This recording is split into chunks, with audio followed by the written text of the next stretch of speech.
السلام علیکم ورحمۃ اللہ وبرکاتہ۔ الحمد للہ نحمده ونستعینه ونستغفره ونؤمن به ونتوکل علیہ ونعوذ باللہ من شرور انفسنا ومن سیئات اعمالنا، من يهده الله فلا مضل له ومن يضلله فلا هادي له، ونشهد أن لا إله إلا الله وحده لا شريك له، ونشهد أن سيدنا ومولانا محمدا عبده ورسوله، اللهم صل على سيدنا محمد وبارك وسلم وعلى آله وأصحابه أجمعين، أما بعد فأعوذ بالله من الشيطان الرجيم، بسم الله الرحمن الرحيم، إن المتقين في جنات ونهر، صدق الله العظيم۔ وقال النبي صلى الله عليه وسلم، إن في الجنة بابا يقال له الريان، يدخل منه الصائمون يوم القيامة، لا يدخل منه أحد غيرهم، رواه البخاري والمسلم رحمه الله تعالى۔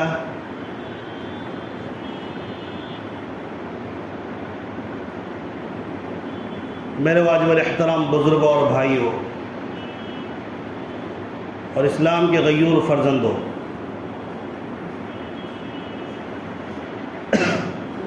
اللہ تبارک و تعالیٰ کا احسان اور کرم ہے کہ اللہ تبارک و تعالیٰ نے ہم سب کو بڑی قیمتی زندگی عطا فرمائی، مکرم بندوں میں شامل فرمایا، یعنی انسانوں میں بنایا اور اس کے بعد ایمان کی دولت سے نوازا۔ معزز حاضرین، میں زیادہ تمہید میں نہ پڑھتے ہوئے آپ حضرات کی توجہ رمضان المبارک کی اہمیت اور اس میں رمضان کیسے گزاریں اس کی طرف کرنا چاہتا ہوں۔ رمضان آتا ہے تو ہر شخص اس بات سے کم واقف ہو ہی جاتا ہے کہ برکتوں اور خیر کا مہینہ آ رہا ہے، لیکن جب اس کا تذکرہ ہوتا ہے، اس کی فضیلتیں جب سامنے آ جاتی ہے تو اور بھی جذبات اس کے متعلق ہمارے بڑھ جاتے ہیں، اس کی عظمت کے متعلق، اس کی اہمیت کے متعلق۔ اس لیے تذکرہ تو چھوڑنا نہیں ہے، تذکرہ تو چلتا ہی رہے گا۔ خیر و برکت کا مہینہ ہے، قرآن و حدیث سے ثابت ہے۔ آئیے دیکھتے ہیں کہ رمضان کے معنی علماء نے، فقہا نے کیا بیان کیے ہیں۔ رمضان کا معنی ہوتا ہے جھلسا دینے والا۔ بتایا جاتا ہے کہ چونکہ یہ جب مہینہ شروع ہوا تھا، مدینے کے اندر سخت گرمی تھی، جب یہ شروع ہوا تو اسی لیے اس کا نام اس مہینے کا رمضان پڑ گیا۔ لیکن اور فقہاء کرام کہتے ہیں چونکہ اس مہینے کے اندر اللہ تبارک و تعالیٰ بندوں کے گناہوں کو نیکیوں کی وجہ سے، روزہ رکھنے کی وجہ سے گناہوں کو جھلسا دیتا ہے، گناہوں کو مٹا دیتا ہے، گناہوں کو ختم کر دیتا ہے، معاف کر دیتا ہے، اسی لیے اس کو رمضان کہتے ہیں۔ میں نے گزشتہ جمعہ بھی عرض کیا کہ رمضان کا مقصد یہ ہے کہ ہم متقی بن جائیں، پرہیزگار بن جائیں، اللہ والا بن جائیں، اللہ کا راستہ اختیار کریں، شیطان والا نہ بنیں، شیطان کا راستہ اختیار نہ کریں۔ شیطان ہمارا اور آپ کا دشمن ہے۔ قرآن میں اللہ تبارک و تعالیٰ نے فرمایا، ان الشیطان لکم عدو فاتخذوہ عدوا، اے لوگو شیطان تمہارا دشمن ہے، اس کو دشمن سمجھو۔ اگر ہم دشمن نہیں سمجھیں گے، یہ شیطان دشمنی کر کر کے ہمیں جہنم کے راستے پر ڈال دے گا، اور اسی راستے پر چلتے چلتے ہم جہنم تک پہنچ سکتے ہیں، وہ دن دور بھی نہیں ہے۔ اس لیے اپنی عقل مندی کو اپنی سمجھداری کو قرآن و حدیث کی روشنی میں چلائیں، عقل بند کر کے، آنکھیں بند کر کے اپنے گھوڑے کو شیطان کے راستے پر نہ چلائیں، ورنہ گمراہ ہو جائیں گے، بھٹک جائیں گے۔ شیطان اور نفس تو گناہوں کی طرف لے کر جاتا ہی ہے، وہ کبھی آپ کو متقی نہیں بننے دے گا، کبھی آپ کو ولی خدا و رسول نہیں بننے دے گا۔ آپ کو ان شیطانوں کو، نفس کو کچلنا ہے اپنی اللہ تبارک و تعالیٰ کی دی ہوئی ہدایت سے، کہ ایمان کتنی بڑی دولت ہے۔ نبی نے، صحابہ نے قربانیاں دی ہیں، صحابہ نے اپنی جان کا نذرانہ پیش کیا ہے قرآن پہنچانے کے لیے، نبی کی ایک ایک بات ہم تک پہنچانے کے لیے۔ یہ احساس اپنے اندر پیدا کریں کہ صحابہ کی مقدس جماعت نے پوری دنیا میں پھیل کر اپنی جانوں کا نذرانہ پیش کر کر کے، خون بہا بہا کر، بھوکا رہ رہ کر، پتے کھا کھا کر ہم تک انہوں نے قرآن کو پہنچایا۔ اگر یہ احساس آپ کے اندر پیدا نہیں ہوتا، آپ اپنے آپ کو ایمان والا اور اسی طرح کیا کہتے ہیں کہ انسان میں شمار کرنا چھوڑ دیں، کیونکہ احساس جو سب سے زیادہ ہوتا ہے وہ مسلمانوں میں ہوتا ہے، ایمان والوں میں ہوتا ہے، انسانوں میں ہوتا ہے۔ ہمارے پاس یہ احساس ہی نہیں کہ ایمان اور قرآن اور حدیث، نبی کا پاکیزہ طریقہ، مکمل نظام حیات، زندگی گزارنے کا طریقہ اور پیارا طریقہ، سکون والا طریقہ، امن والا طریقہ، سلامتی کا طریقہ اگر ہمیں ملا ہے، یوں ہی نہیں ملا، بلکہ نبی پاک علیہ الصلوۃ والسلام کے ساتھ ساتھ کم و بیش 1,24,000 صحابہ کرام، نبی کے عاشقین نے قربانیاں دی ہیں، تب جا کر یہ ہم تک پہنچا ہے۔ انہوں نے نبی کے پاکیزہ شہر مکہ کو چھوڑا، جہاں جانے کے لیے ہم تڑپتے ہیں، مدینہ کو چھوڑا، نبی کے شہر کو چھوڑا، اللہ کے پاک گھر کو چھوڑا، وہاں نماز پڑھنے کو چھوڑا، مسجد نبوی میں نماز پڑھنے کو چھوڑا، اور نبی پاک علیہ الصلوۃ والسلام کے حکم سے، اللہ کے حکم سے وہ چلے گئے، پوری دنیا میں پھیل گئے اور جا کر قرآن پہنچایا، حدیث پہنچایا۔ یہ احساس کب پیدا ہوگا؟ یہ احساس مومن نہیں کریں گے تو جو اسلام کے دشمن ہیں کیا وہ کریں گے احساس؟ آپ اور ہم احساس نہیں کریں گے تو کون احساس کرے گا؟ اپنے اندر احساس پیدا کریں۔ یہ جو مہینہ آیا ہے یہ خیر و برکت کا مہینہ ہے۔ نبی پاک علیہ الصلوۃ والسلام نے اپنی روایات بیان کرتے ہوئے، اپنے صحابہ کو سمجھاتے ہوئے ایک بات یہ بھی فرمایا کہ یہ غمخواری کا مہینہ ہے، یہ صلہ رحمی کرنے کا مہینہ ہے۔ اس کے اندر آدمی کو نرم برتاؤ کرنا چاہیے اور غمخوار بننا چاہیے، لوگوں کے تئیں، غریبوں یتیموں کے تئیں آدمی کے اندر نرمی پیدا ہونا چاہیے اور اسی طرح ان کا خیال کرنے کا جذبہ پیدا ہونا چاہیے۔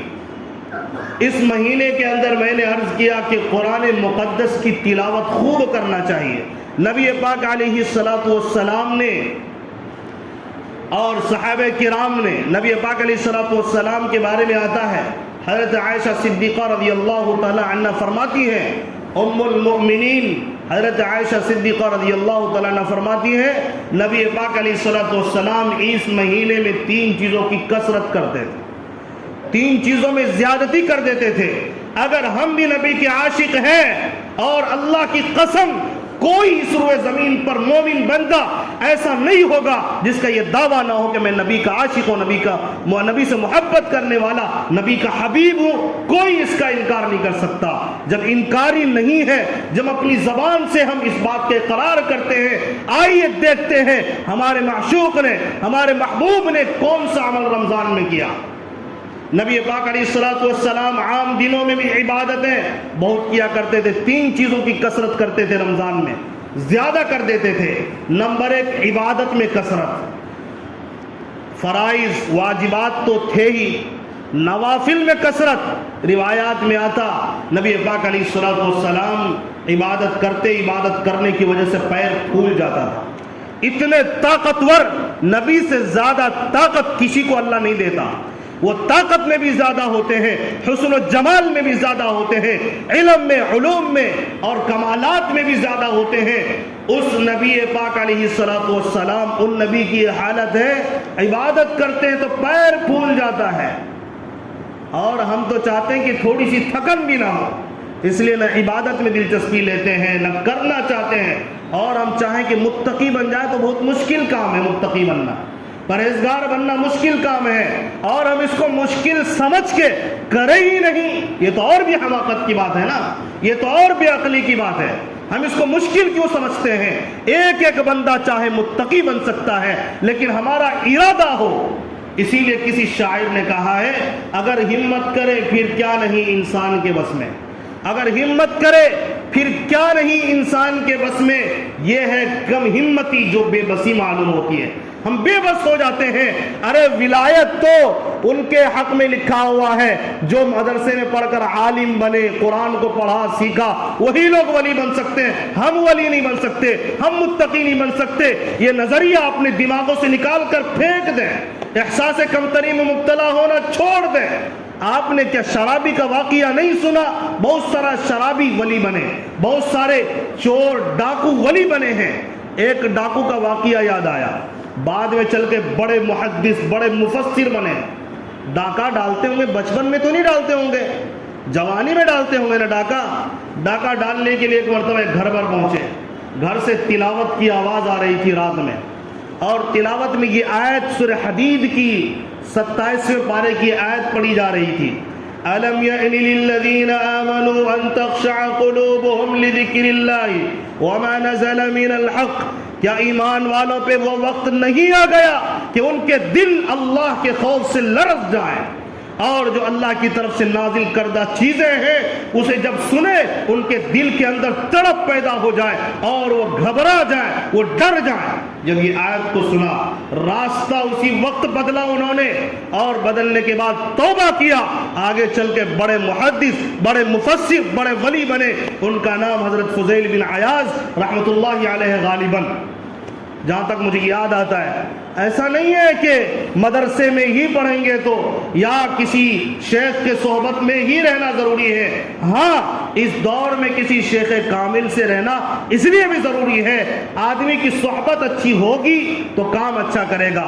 ہم نے صحبتیں ہی خراب کر لی ہیں، ہماری صحبتیں دکان والوں سے، دکانداروں سے، بازار والوں سے، دنیا والوں سے ہے تو دنیا کی باتیں زیادہ ہوتی ہیں، دنیا کے تذکرے زیادہ ہوتے ہیں، دنیا کی خواہشات بڑھتی جاتی ہیں، یہ کم نہیں ہوں گے دنیا کی خواہشات۔ اس لیے ہماری توجہ قرآن و حدیث کی طرف ہونی چاہیے۔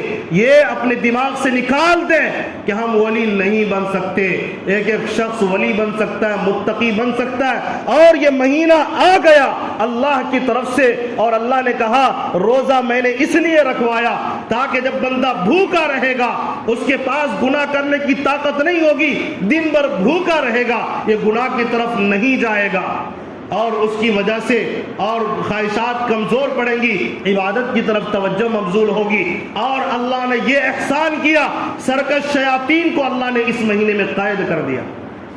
اتنا بڑا احسان اللہ نے کیا، اب صرف نفس کا معاملہ رہ جاتا ہے، نفس کو سمجھائیں۔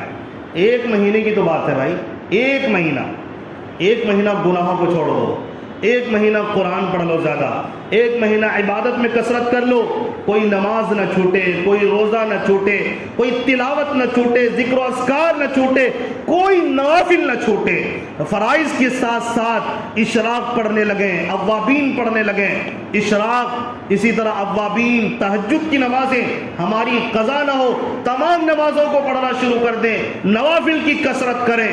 اللہ تبارک و تعالیٰ نے ایسا کیوں کیا؟ بڑا عجیب نقطہ اور بڑا پیارا نقطہ علماء کرام نے بیان کیا ہے۔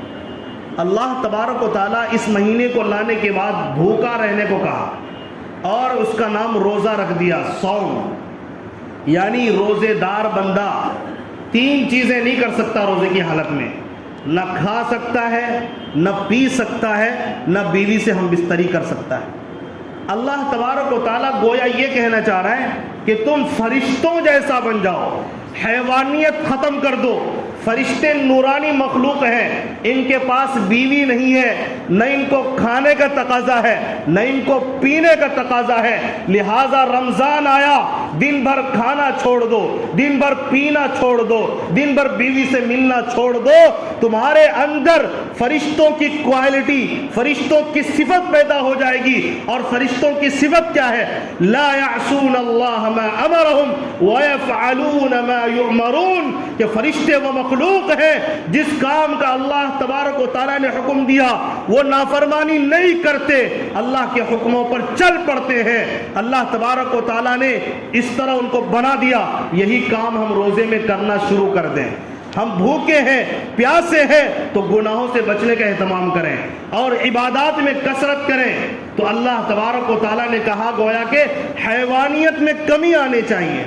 لیکن ہم لوگ کیا کرتے ہیں؟ روزہ رہنا سحری دبا کے کرو، اتنا سحری کر لو 12 بجے تک تو بھوک ہی نہیں لگے گی، ڈکار بھی بہترین ہوتا رہے گا اور 2-4 گھنٹہ بچ جائے گا تو سو کے گزار لیں گے۔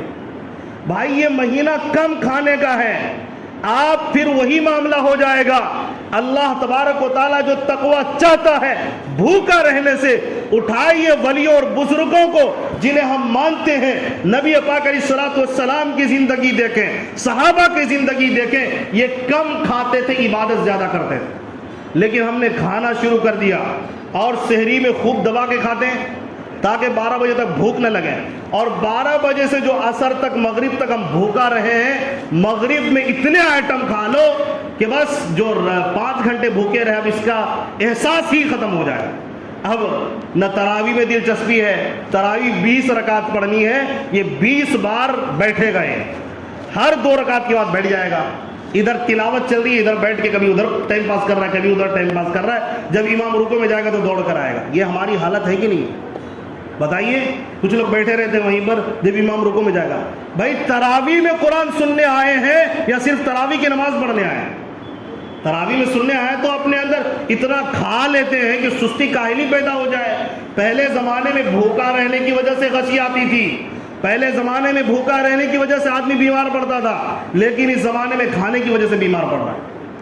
ساری بیماریاں جو بھی پیدا ہو رہی ہیں آپ ڈاکٹروں سے بھی معلوم کر سکتے ہیں، یہ کھانے کی وجہ سے۔ پرہیز بتاتا ہے، ہم نہیں کرتے، پرہیز کرنا ہی نہیں ہے، چاہے ڈاکٹر کتنا ہی بول دے، اور دوائیاں بھی چل رہی ہیں، پرہیز بھی نہیں ہو رہا۔ تو میرے بھائیوں بزرگوں دوستوں، یہ مہینہ جو آ رہا ہے یہ کھانے پینے کا نہیں ہے، سحری تھوڑی کریں، پیٹ بھر گیا چھوڑ دیں، اب یہاں تک کھانے کی کیا ضرورت ہے، گلے تک پانی بھی نہیں پیا جاتا، بلکہ ہماری جو بیویاں ہیں یا بیٹیاں ہیں کھانا دیتے رہے تھوڑا اور کھا لیجیے، بولتے یہاں تک ہو گیا اب نہیں جائے گا، پانی بھی نہیں چاہیے۔ بھائی اس طرح سے نہیں ہے، یہ روزے کا مہینہ ہے، تھوڑا بھوکا رہیں، بھوکے رہیں گے گناہ کی طرف نہیں جائیں گے۔ آپ کو بھوک لگی ہے نا، پیٹ کی پڑی ہے، آپ دوسری طرف کیوں دیکھیں گے؟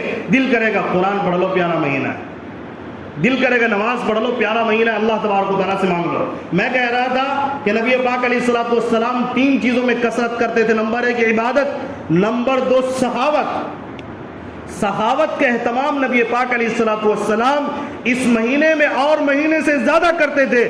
نبی کی صفت یہ تھی، اٹھائیے، نبی کے پاس کچھ نہیں تھا، لیکن نبی پاک علیہ الصلوۃ والسلام کے پاس اگر کوئی مانگنے والا آیا تو نبی نے اس کو کبھی منع نہیں کیا۔ آج ہمارے پاس مانگنے والا آئے تو ہم منہ ٹیڑھا کر لیتے ہیں، بھائی آ گیا بھائی مصیبت، پریشانی آ گئی، اور اللہ تبارک و تعالیٰ چاہے آپ کو اسی صف میں کھڑا کرے گا تو پھر کیا ہوگا؟ کبھی سوچا یہ فقیر بنانا، مالدار بنانا، تو یہ تو اللہ تبارک و تعالیٰ کے قبض قدرت میں ہے، کسی کو حقیر نظر سے دیکھنے کا ہمیں اور آپ کو اختیار ہی نہیں ہے۔ ہم اگر ایسا سمجھتے ہیں تو یاد رکھ لیجئے اللہ کی نظر میں آپ حقیر اور ذلیل ہیں، وہ حقیر اور ذلیل نہیں ہیں۔ ان کے پاس کھانے کو نہیں ہے، آپ کے پاس آیا تو آپ نے منع کر دیا۔ نبی پاک علیہ الصلوۃ والسلام نے کبھی کسی کو منع نہیں کیا، لیکن جب رمضان آتا تھا، روایات میں آتا ہے ہواؤں کی جھونکوں کی طرح، جس طرح ہوا تیز چلتی ہے اس طرح نبی پاک علیہ الصلوۃ والسلام سخاوت میں زیادہ کرتے تھے۔ ہاتھوں کو کھول دو، سوچ یہ لیں کہ پورے مہینے ہم نے خوب کھائے، خوب عیش و عیاشی کی، اب عیاشی چھوڑ کر اپنے اوپر اخراجات کم کر کے دوسروں پر لٹانا سیکھیں، دوسروں کے ساتھ اچھا معاملہ کرنا شروع کر دیں۔ ایک مہینہ کہیں گے اللہ، ایک مہینہ کریں گے، اللہ کا وعدہ ہے اللہ برکت دے گا، خیر نازل کرے گا، پھر پورے سال بھر اللہ آپ کے مال میں کمی نہیں کرے گا۔ لیکن یہ ہے کہ ہم یقین کے ساتھ خرچ کرنا سیکھیں۔ بتائیے اللہ وعدہ میں سچا ہے یا نہیں؟ بھئی سچا ہے کہ نہیں ہے؟ بولیے نا ضرور، کیوں نہیں ہے سچا؟ اللہ تبارک و تعالیٰ اپنے وعدے کو نبھانے والا ہے۔ اللہ تبارک و تعالیٰ سے وعدے میں سچا کوئی نہیں ہو سکتا۔ آپ کرنا تو شروع کریں، ہم کرنا ہی نہیں شروع کرتے، ہم لوگوں کے لیے مال ہی لٹانا ہمارے پاس نہیں ہے۔ یہاں پر مجھے مال کے حوالے سے ایک بات یاد آ گئی. رمضان المبارک کے مہینے میں لوگ زکوٰۃ و صدقات زیادہ نکالتے کیونکہ ثواب زیادہ ہے نا. لوگوں کو پتہ ہے 1 روپے کے دیں گے تو 70 روپے کے دینے کا ثواب ملے گا. سب کو پتہ ہے ایک اگر فرض ادا کریں گے تو 70 فرض ادا کرنے کے برابر ثواب ملے گا. ایک نفل ادا کریں گے تو فرض کے برابر ثواب ملے گا. تو رمضان میں لوگ مال خرچ کرتے ہیں، لیکن ان میں بھی بعض محروم اور بد نصیب بندے یہ ہیں کہ مانگنے والا آیا ہے، مستحق ہے، لیکن دینے کے لیے تیار نہیں ہوتے. یہ بہت بڑی بدبختی ہے، یاد رکھیں. مال کے اتنا حریص نہ بنے، آپ کو چھوڑ کر مرنا پڑے گا. آپ میں دم نہیں ہے کہ آپ زندگی بھر یعنی ہمیشہ کے لیے جی جائیں. جب دم نہیں ہے تو ایسا کام کیوں کر رہے ہیں؟ مرنا ہے چھوڑ کر. آپ قبر میں بھی نہیں لے کے جا سکتے. قبر میں تو چھوڑیے، قبر میں تو آپ سلے ہوئے کپڑے بھی پہن کر اپنے حساب سے نہیں جا سکتے. آپ میں تو وہ طاقت بھی باقی نہیں رہے گی مرنے کے بعد. مرنے سے پہلے کی تیاری یہ ہے لوگوں پر خرچ کرنا سیکھیں. مسجدوں میں سفرائے کرام آئیں گے. مجھے بہت افسوس سے کہنا پڑتا، کبھی کبھی رونا آتا ہے. سفیر یعنی کہ مدرسوں سے جو لینے کے لیے آتے چندہ، ان کو غلط طریقے سے دیکھا جاتا ہے. زبردستی بلا وجہ کی تحقیق چالو کی جاتی ہے اور ان سے تمیز سے بات نہیں کیا جاتا ہے. آپ کہاں سے آئے؟ دکھائیے، یہ کیجئے، وہ کیجئے. بغیر تصدیق کا ہمت نہیں کہ وہ یہاں اعلان کر دے. تصدیق عمارت شریعہ کی ہوگی. بہار، اڑیسہ، جھارکھنڈ کی جو یہ تصدیق ہے نا، یہ معمولی نہیں ہے. یہ 100 دفعہ تحقیق کرتے، فون کرتے مدرسہ ہے یا نہیں، اس کے بعد تصدیق جاری ہوتی. یوں ہی تصدیق جاری نہیں ہوتی ہے. آپ کو جب پتہ لگ گیا، اعلان کیا، معمولی سے آپ خود اٹھا کے دیکھ لیں. تصدیق رکھ کے بیٹھتا ہے بندہ، یوں نہیں بیٹھتا. آپ کو تصدیق نہیں کرنا، آپ کو نہیں دینا، نکل جائیے چپ چاپ. بھائی برا کیوں سمجھ رہے ہیں؟ یہ مہمان رسول کے لیے آپ کے پاس آئے ہیں. وہی مہمان رسول جو آپ کا امام بنتا ہے، آپ کے بچوں کا استاد بنتا ہے، جو قرآن پڑھاتا ہے، حدیث پڑھاتا ہے، اسلام کے قوانین آپ کو سمجھا رہے ہیں، آپ کے نسلوں کو آباد کرتے. انہیں حقیر نظر سے دیکھا جاتا ہے. یہ کون ہے؟ یہ علماء ہے، یہ حفاظ ہے. اور ہم حقیر نظر سے دیکھتے ہیں. اللہ کی اب بہت سخت پکڑ ہوگی. اگر یہاں اللہ کی پکڑ سے بچ گئے، اللہ کی قسم قیامت میں اللہ تعالیٰ نہیں چھوڑے گا آپ کو. آپ نائبین رسول، وارث انبیاء کو آپ نے برا سمجھا ہے، نہیں دینا نہ دیں. کم سے کم پیار و محبت سے تو پیش آ جائیں. مغرب کے وقت میں پہنچ گئے، افطار کرا دیں. آپ نہیں دے سکتے لیکن عزت سے بات کرنا سیکھیے. یہ بہت بڑا المیہ چل رہا ہے، اسی لیے میں عرض کر رہا ہوں اور بڑے درد کے ساتھ عرض کر رہا ہوں. یہ نہیں کہ میں عالم ہوں تو میں اس کی سپورٹ میں نہیں. عالم کی سپورٹ میں تو اللہ ہے، رسول ہے. اگر آپ انہیں چھیڑیں گے، اللہ اور اس کا رسول آپ کو نہیں چھوڑے گا. یاد رکھ لیجئے گا اس بات کو اور اچھی طرح نوٹ کر لیجئے گا. ہمیں محبت اس وجہ سے نہیں کہ کوئی بندہ ہے، محبت اللہ اور اس کے رسول کا کلام اس کے سینے میں ہے، اسی لیے محبت کرتے ہیں. انہوں نے بعض مرتبہ یہ کہ ان میں کچھ کمیاں ہوتی ہمیں پتہ ہوتا ہے، اس کمیوں کو دیکھتے ہیں. ان کی کمیوں کو لے کر کیا کرنا ہے ہمیں؟ اچھائیاں دیکھیں کیا ہے، کافی ہیں. اسی لیے جب وہ آئیں تو انہیں ناراض کر کے واپس نہ بھیجیں. دینا ہے کوشش کریں دے دیں. اسی لیے میں نے کہا 2 چیز ہو گئی. آخری چیز، نبی پاک علیہ الصلوۃ والسلام اس مہینے میں دعا کا اہتمام کرتے تھے. میرے پاس بہت ساری باتیں ہیں جو میں آپ کو سناؤں. اسی طرح عورتوں کے اندر بھی یہ تینوں چیزیں آنی چاہیے. ہماری عورتیں، بچیاں گھروں میں ہم نے ان کو سحری اور افطار کے لیے رکھ لیا. بس رمضان آیا، سحری بہترین ہونا چاہیے، افطار بہترین ہو. یہ عبادت نہ کریں بھائی، اس کو کیا عبادت کی ضرورت ہے؟ یہ بیچاری ظہر سے لے کر جو ہے مغرب تک یہ چولہے کے پاس کھڑی رہیں، طرح طرح کی چیزیں پکائیں. کیا ہے یہ؟ میں نے پہلے کہا کھانے کی مقدار میں کمی لائیں، معمولی کھانا کھائیں. یہ کوئی نہیں آئٹمس جمع کریں گے تبھی آپ کا افطار ہوگا، ایسا نہیں ہوتا ہے. 2 کھجور کھا کر، پانی پی کر ولیوں نے، بزرگوں نے بھوکا رہ کر دین پہنچایا، روزے رکھے ہیں. ان کی عورتوں کا یہ حال تھا، 10 پارے 20 پارے تلاوت کیا کرتی تھی. حضرت مولانا زکریا رحمۃ اللہ علیہ، جن کے فضائل اعمال کی کتاب کی ہم لوگ سنتے ہیں اور ہر مسجد میں تقریباً اس کو پڑھا جاتا ہے، انہوں نے اپنے واقعے میں لکھا ان کی گھر کی عورتیں 20 پارہ گھر کے کام کے ساتھ کرتی تھی. کیا پتا چلا؟ گھر کے کام کاج تھوڑے کرنے، ان پر بوجھ نہ ڈالیں. اگر وہ افطار تیار کریں، ان کو کہیں زیادہ ٹینشن لینے کی بات نہیں ہے. جو میسر ہو جائے، آدھے گھنٹے میں 1 گھنٹے میں تیاری ہو جائے، کوئی بڑا مسئلہ نہیں ہے. عصر کے بعد ان کو بھی ذکر کرنا ہے. اور فجر کے بعد ان کو بھی ذکر کرنا ہے, ان کو بھی تلاوت کرنا ہے, ان کو تلاوت پر لگائیے, نوافل پر لگائیے, عبادت میں ان کا بھی حصہ ہونا چاہیے. ان کو بھی کوئی غریب آ رہا ہے تو ان کو بھی خرچ کرنا سکھائیں. یہ نہیں کہ صرف مردوں کے لیے, ایسا نہیں ہے. اور اس سلسلے میں ایک بات میں جتنے بھی باہر سے بھی لوگ یہاں ہو تو اس لیے میں عرض کر رہا ہوں, جہاں تک میری آواز جاری میں گزارش کروں گا اپنے ائمہ کرام سے کہیں امام صاحب آپ ہمیں تو دین سکھا دیتے ہیں, جمعوں میں کم سے کم ہم سن لیتے ہیں, عورتوں کا کیا ہوگا؟ عورتوں کے لیے اجتماع کسی گھر میں مقرر کرے ہر ہفتہ. اللہ کے لیے عورتوں کو سمجھائیے. عورتیں سمجھ گئی معاشرہ سدھر جائے گا. عورتیں نہیں سمجھیں گی ہمارے پاس وقت نہیں ہے, ہم مسجدوں میں سنیں گے ہمارا وقت بازاروں میں گزرتا ہے, ہمارا وقت باہر گزرتا ہے, اور ماحول میں معاشرے میں رہنے والی عورتیں ہوتی ہیں. یہ تو نسل کو سدھاریں گی نا, اس لیے ان کا کوئی نہیں. آپ ان کے لیے وقت نکالیے اور باقاعدہ اجتماع کریں, ان کو ترغیب دے کر جمع کریں اور پردے کے ساتھ بیٹھ کر ان کے سامنے بھی دین کی بات کرنا اسٹارٹ کریں. یہ میری گزارش ہے. اپنے اماموں کو جا کر کہیں بھولے نہیں, ہمیں بھولنے کی عادت ہو گئی ہے, یہاں سنا اور باہر نکلتے بھول گئے. بھولے نہیں, اللہ کے لیے اس چیز کو یاد رکھیں, اپنے اماموں سے جا کر یہ کہیں. خیر, وقت کافی ہوتا چلا تو 3 چیزوں کا اہتمام کرنا ہے, دعاؤں کا, عبادت کا, سخاوت کا. اللہ توفیق نصیب فرمائے. کچھ مسئلے مسائل ہیں, ذرا سن لیجئے. بیمار مسافر کے لیے کیا حکم ہے؟ بیمار ہے یا مسافر ہے, روزے کا حکم. روزہ تو سب کو رکھنا ہے. بیمار اگر کم ہے تو وہ بھی رہ سکتا ہے, لیکن زیادہ بیمار پڑ گیا نہ رکھے, لیکن بعد میں قضا کریں گے. اسی طرح مسافر ہے, اس کی مرضی, روزہ رکھنا چاہے روزہ نہیں رکھنا چاہے نہ رکھیں, لیکن بعد میں کریں. لیکن یہ بیمار اور مسافر سن لیں, معمولی بیماری اور معمولی سفر جس میں مشقت نہیں ہے, اس میں روزہ نہ چھوڑیں. اس لیے کہ ایک روزہ اگر آپ چھوڑتے ہیں تو پھر اس روزہ پورے سال بھر روزہ رکھیں گے تو اس کا حق ادا نہیں ہوگا. اسی طرح جو بالکل بوڑھے ہو گئے اور اتنا زیادہ ضعیف ہو گئے, بغیر دوائی کے اس کا گزارا نہیں ہو سکتا, دوائی کھانا ہی پڑے گا اور ورنہ بیمار پڑ جائیں گے, یہ روزہ نہ رکھیں لیکن فدیہ دے دیا کریں. صبح شام 2 مسکین, 1 مسکین کو کھانا کھلانا 1 روزے کا فدیہ ہوتا ہے. کام کرنے کی پریشانی کی وجہ سے روزہ چھوڑ دینا یہ جائز نہیں ہے, یہ غلط طریقہ ہے. آپ کام اتنا کیوں کریں گے؟ میں نے کہا نا ابھی 2 کھجور, 4 کھجور اور روٹی کا ایک ٹکڑا کھا کر زندگی گزار لیے تو آپ مریں گے نہیں انشاءاللہ. 1 مہینہ اگر تھوڑا کم کام کریں گے تو زندہ ہی رہیں گے. تو ان کو جو بھی ہے, جیسا بھی معاملہ ہے, آپ اس کو سیٹ کریں. رمضان میں کم سے کم جو ہے کام کم کرنا چاہیے. آپ کو اجازت نہیں ہے کہ آپ روزہ چھوڑیں. روزے میں قے کرنا خود بخود چاہے کتنا بھی قے ہو جائے روزہ نہیں ٹوٹتا. اگر جان بوجھ کر انگلی ڈال کر قے کریں گے تو منہ بھر جائے گا تو روزہ ٹوٹ جائے گا. نیت زبان سے ضروری ہے, یعنی نیت زبان سے ضروری نہیں ہے لیکن بہتر ہے. اس پر بھی کچھ لوگ لڑائیاں شروع کر دی, لڑنے کی کیا ضرورت ہے؟ بعض لوگ کہتے ہیں نیت آپ نے کیوں کیا, زبان سے آپ نے جرم کر دیا. کس نے کہا جرم کر دیا؟ بتائیے. گناہ کر دیا ہے. اگر کوئی بندہ کہتا ہے میں روزہ ہوں تو کیا گناہ کیا؟ عجیب تماشا بنا رکھا ہے لوگوں نے.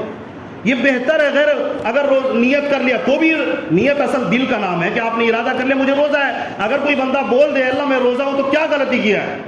بڑا ایشو بنانے لگے ہیں لوگ. اللہ تعالیٰ حفاظت فرمائے. زبان سے بھی کر سکتے ہیں, نہیں کریں گے تو دل میں ہے تو روزہ ہو گیا. نیت کب تک کر سکتے ہیں؟ آپ نے اگر سحری سے پہلے بھوکا رہے, سحری کے بعد, سحری کا ٹائم ختم ہو گیا, اس کے بعد سے آپ کچھ نہیں کھایا, سوئے رہ گئے یا کوئی اور وجہ ہوئی, روزہ آپ کی نیت آپ نے نہیں کی, کچھ کھایا پیا نہیں, تو آپ جو ہے آدھے دن سے پہلے یعنی زوال سے پہلے روزے کی نیت کر لیں گے تو روزہ ہو جائے گا. روزے میں احتلام ہو جائے تو روزہ نہیں ٹوٹتا. احتلام کہتے ہیں سونے کی حالت میں اگر منی نکل گیا اور بہت گہری نیند میں تھے, اس سے روزہ نہیں ٹوٹتا. بعض لوگ جو ہے روزہ توڑ کر کھانے لگتے ہیں, بھئی مجھے تو احتلام ہو گیا روزہ ٹوٹ گیا. تو یاد رکھیں روزہ نہیں ٹوٹتا, روزہ برقرار ہے. نہا لیجئے, غسل کیجئے, روزہ رہیے, روزہ رہے گا آپ کا. اسی طرح عورتوں کا حمل اور دودھ پینے کی وجہ سے جو پریشانیاں اور کمزوریاں آتی ہیں, دوائیاں کھانی پڑتی ہیں, ان کو سہولت ہے. اگر ان کو سہنا ہو رہا ہے, حمل والی عورتیں ہیں یا اسی طرح دودھ پلانے والی عورتیں ہیں, ان کو رہنا ہو رہا ہے تو رہے, نہیں تو کوئی بات نہیں, بعد میں کر لیں, شریعت نے اجازت دی ہے. اللہ تبارک و تعالی ہمیں کہنے سننے زیادہ عمل کی توفیق عطا فرمائے. آمین. وآخر دعوانا الحمدللہ رب العالمین. اعلان ہے, کچھ اعلان سماعت کر لیں. ایک اعلان تو اپنی مسجد کے لیے ہے. بدھ کے دن 29 شعبان ہے, رمضان کیا کہتے ہیں تراویح, ہو سکتا ہے چاند بدھ کو نظر آ جائے تو تراویح بدھ سے اسٹارٹ ہو جائے گی. اسی طرح اگر نہیں ہوا 30 کا روزہ, 30 کا زیادہ چانس ہے, یاد رکھ لیجیے. 30 شعبان یعنی جمعرات کو, یعنی 30 شعبان مکمل ہو گئے تو جمعرات کو تو چاند نظر آئے گا ہی. 29 کا بہت ہی کم چانس ہے. جو ماہر فلکیات ہیں, چاند دیکھنے کے اور چاند کے بارے میں معلومات کے جو محققین ہیں, ان کا کہنا ہے کہ بدھ کے دن کم چانس ہے, جمعرات کو زیادہ ہے. بہرحال جس دن آ جائے اس کے لیے اعلان یہ ہے, جو بڈھا پلازا ہے اس میں 7 دن کی تراویح ہوگی. اور 1 رمضان سے 8:15 بجے سے تراویح، یعنی کہ گویا کہ جب رمضان شروع ہوگا اس دن سے تراویح پڑھی جائے گی۔ اور مدنی مسافر خانہ میں بھی 7 دن کی تراویح ہوگی، جمعرات کے دن سے ہوگی۔ 30 ہے اس دن تو پڑھنا ہی ہے تراویح، تو جمعرات کے دن سے یاد رکھ لیں 7 دن کی تراویح ہوگی۔ ہمارے یہاں انشاءاللہ جس دن چاند ہو جائے گا اس دن سے تراویح ہوگی، لوگ تراویح کا اہتمام کریں، تراویح میں شریک ہو۔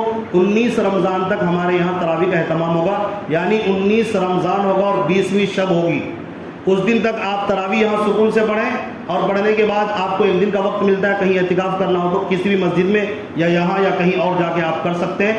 اللہ تبارک و تعالی ہمیں سمجھ عطا فرمائے۔ اسی طرح دیکھیے کچھ دعاؤں کی گزارش ہے۔ بلقیس بانو کی سخت طبیعت خراب ہے، نصرت پروین رہبر عابدین رینو عابدین، ان لوگوں کے لیے دعائے صحت کرے، اللہ صحت نصیب فرمائے۔ رفیع صاحب کی مغفرت کے لیے دعا کر دیں، اللہ تعالیٰ ان کی مغفرت فرمائے، درجات بلند فرمائے۔